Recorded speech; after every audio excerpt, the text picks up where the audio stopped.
Sir काफ़ी दुकानदारों को तो इस तरह का नोटिस नहीं मिले, लेकिन हाँ मुर्गी फरोशों को नोटिस ज़रूर आए हैं, इसलिए कि अब इन्होंने लूट लूट के मुल्क को छोड़ा ही नहीं है।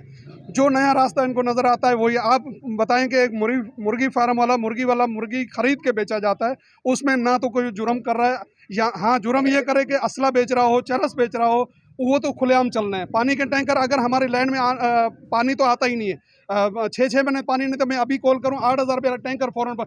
अगर हमारे पाकिस्तान में हमारे लाइनों में पानी नहीं आता, तो फिर ये अफगानिस्तान से पानी का टैंकर आता है, जो हम 10 मिनट के अंदर अंदर 8,000 रुपये का टैंकर हमारे घर पे पहुंच जाता है, लेकिन लैंड में पानी हमारे हिस्से का नहीं आ रहा। और यही टैंकर वालों से भत्ते लिए जा रहे हैं, यही टैंकर वालों का पानी बेचा जा रहा है। बहुत सारे लंबी फरस्त है, कभी ज़िंदगी रही तो दोबारा आपके इस चैनल के थ्रू आवाम के सामने शो करेंगे। और नोटिस दे के गए मुर्गी वालों को, मुर्गी वाले खरीदते हैं पेमेंट, अगर 50 रुपये की चीज़ लेते हैं 55 की बेचते हैं, उसमें कौन सा गैर कानूनी वो काम करते हैं। इस तरह के बहुत सारे नोटिस अभी निकलेंगे, और क्योंकि अब लोगों के पास तो खून चूसने के लिए इनके पास बाकी कुछ बचा ही नहीं है, तो अभी बहुत सारे नोटिस ये लोग निकालेंगे। कभी आपके लिए हो सकता है कल आपके मीडिया चैनल पे भी ये लोग एक नोटिस निकालेंगे, हर रोज़ लेके आप टीवी निकल जाते हैं, तो इसका भी एक हमें टैक्स दें। तो ये टैक्स तो इंशाल्लाह कमीज़ पहनने के ऊपर भी टैक्स लगेगा, अभी वक्त आएगा।